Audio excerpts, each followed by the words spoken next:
Alright guys, welcome back to the channel, and in today's video we're going to be working on the rear end of the 4-valve swap Mustang GT. So let's get into today's video.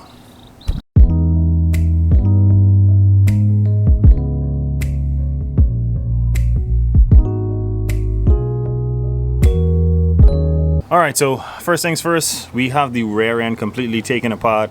I took the differential out, or what you would call the carrier, and I'm going to have it welded. I don't want a torsion diff or any of those 2.5 ways or anything like that that has like a ratio where it slips at all.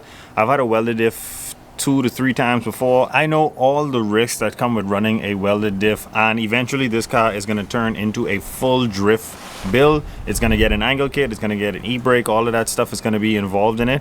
So I'm not at all concerned of putting a welded diff in this thing. It's actually what the car needs, and I'm going to show you guys how we're going to do that. But also I want to tell you guys that if you watch the last video carefully, I'm going to insert the clip in this video.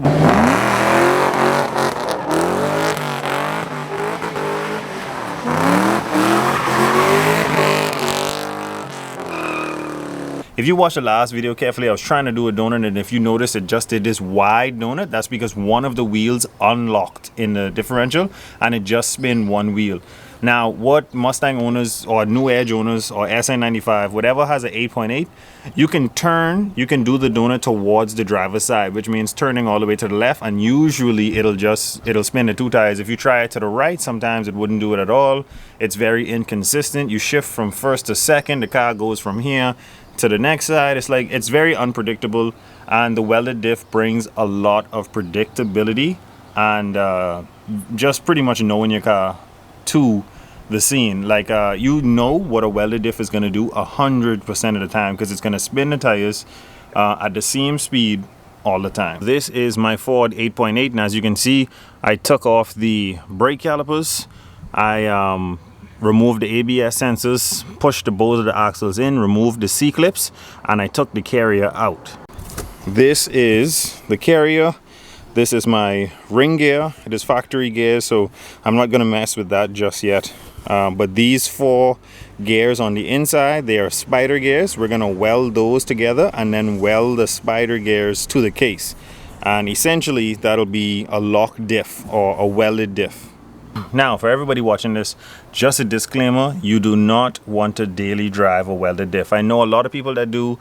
I can handle it. I'm a seasoned driver, but anyone that's just getting into this, you do not want to daily drive it, because the minute it rains and you take a corner, that rear end is going to slide out whether you give it gas or not. That's one of the benefits of having a posi diff. One of those axles are going to slip, the next one's going to overturn, and that's what allows you to take corners and keep your traction. The whole point of welding the diff or putting in a lock diff that has the hearts of many drifters is because of the predictability. It's easier to spin, it's easier to do donuts. Like I said, you know what the car is going to do, and it's all around much better for the sport of drifting. Or if you like to do donuts, like to do burnouts, and you want the consistency of knowing that you're burning 2 tires all the time, you go with a welded diff. But for any unseasoned drivers, I do not recommend this at all, and I would advise that you get either a semi-lock differential or rebuild your positive traction differential, whatever you want to do. But in the Ford 8.8, if you're not used to drifting or sliding or donuts, you do not want to weld your diff with inexperience. You want to weld it after you've already learned the car, you've already been doing donuts, been doing burnouts and sliding out of corners and stuff like that. You're already used to doing that type of stuff. But yeah, that's the next upgrade for the 4-valve swap Mustang GT.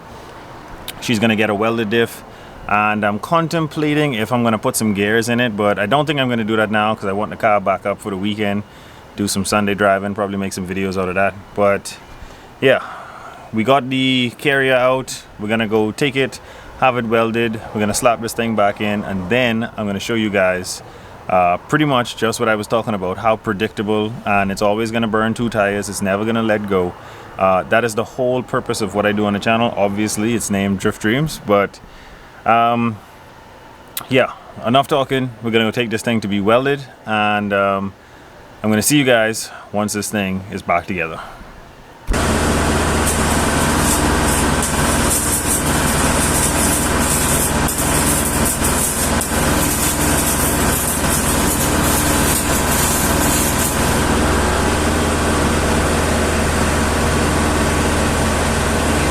Alright, so I am absolutely horrible at recording videos that take more than one day to record. So I already welded the diff, already put it back in. Now I'm about to test it, make sure it doesn't break, do some donuts, slide out of a corner, that kind of stuff. Like I said, the biggest issue or the biggest reason why I did this is predictability. The car is going to do the exact same thing to the right and it's going to do the exact same thing to the left. So I'm never going to have an issue where I'm doing a donut and then one side unlocks and then it throws me off and makes me do a wider circle, none of that stuff. So there is a downside to it. The downside is if you have to park in any tight spots, this is not the car you want to drive to do that with, because it's going to chirp, it's going to push the car around and kind of drag instead of driving. But let's get to testing this thing and see how it really performs.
Alright guys, that is the absolute reason why I absolutely, how much time I can say absolutely, love a welded diff.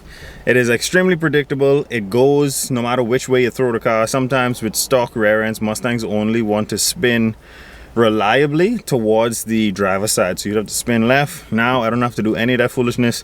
I know what the car is gonna do long before the car even starts doing it, because like I said, it brings great predictability to the car. But also, if you're gonna daily this thing, know that it is gonna be tough to park in tight spots. It's gonna be tough turning through a drive-through, everything like that. But if you're just gonna beat the shit out of the car, have some fun with it, and just wanna enjoy your sports car, your Mustang, whatever it might be, a welded diff is a very cheap and effective way of making this thing into an absolute drift missile. But that's all I have for you guys for today. Thank you so much for watching. Don't forget to like, share, and subscribe. Always remember, don't drift without your dreams. And I'll catch you guys on the next one.